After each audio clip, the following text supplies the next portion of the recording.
নিশ্চয় আপোনালোকে জীৱনত বহুখিনি স্বাৰ্থপৰ মানুহ লগ পাইছে বা বহুখিনি স্বাৰ্থপৰ মানুহ দেখিছে, কিন্তু মই আপোনালোকক আজি এনেকুৱা দুগৰাকী স্বাৰ্থপৰ মহিলাক আপোনালোকৰ আগত চিনাকি কৰিব বিচাৰিছোঁ, যি নেকি নিজৰ ওচৰতে থকা জাতীয় সত্তাক কিন্তু চিনি নাপালে। আপোনালোকে চাগে নিশ্চয় নাম শুনিছে যে ৰাজীৱ সদিয়া। তেওঁক মৃত্যুৰ আগতে কোনো চিনি পোৱা নাছিলে, আৰু তেওঁক আচলতে মানে যিসমূহ অসমৰ নিউজ চেনেল, সেই নিউজ চেনেলসমূহ দুই এটাৰ বাহিৰে প্ৰায়খিনিয়ে কিন্তু এটা জাতিৰ সত্তাক কিন্তু চিনাকি কৰাই দিবলৈ কৃপণালি কৰিলে, কিন্তু তাতকৈও স্বাৰ্থপৰ কাম কৰিলে এই মহিলা দুগৰাকীয়ে। তাৰে এগৰাকীৰ নাম হৈছে দেৱলতা আৰু আন এগৰাকীৰ নাম হৈছে জোন শদিয়া।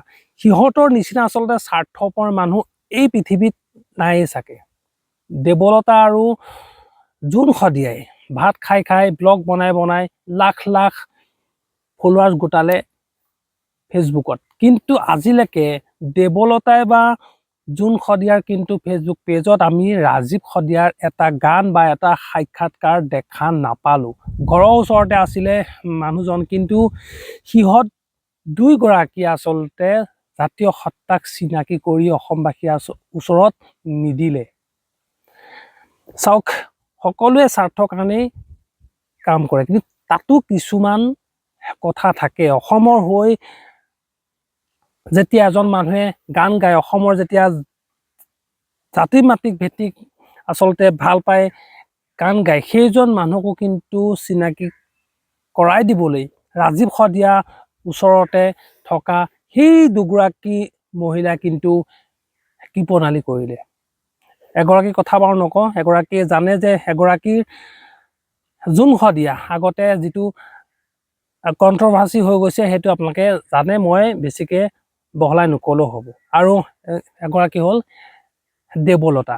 দেৱলতা আৰু বলেন মিলি দুয়োটাই বইল ভাত খাই খাই, বইল শাক চব্জি খাই খাই লাখ লাখ ফলোৱাৰ্ছ গোটালে, কিন্তু ৰাজীৱ শদিয়াৰ নিচিনা এজন মানুহক অসমবাসীৰ ওচৰত চিনাকি কৰাই দিবলৈ কৃপণালি কৰিলে। কিন্তু যেতিয়াই ৰাজীৱ শদিয়াৰ মৃত্যু হ'ল, তেতিয়া কিন্তু ৰাজীৱ শদিয়া ঘৰত প্ৰত্যেক দিনে গৈ গৈ ব্লগ ভিডিঅ' বনাই কিন্তু মানুহৰ পৰা লাখ লাখ ভিউজ ল'বলৈ এই দুগৰাকী স্বাৰ্থপৰ দুগৰাকী মহিলাই কিন্তু নাপাহৰিলে।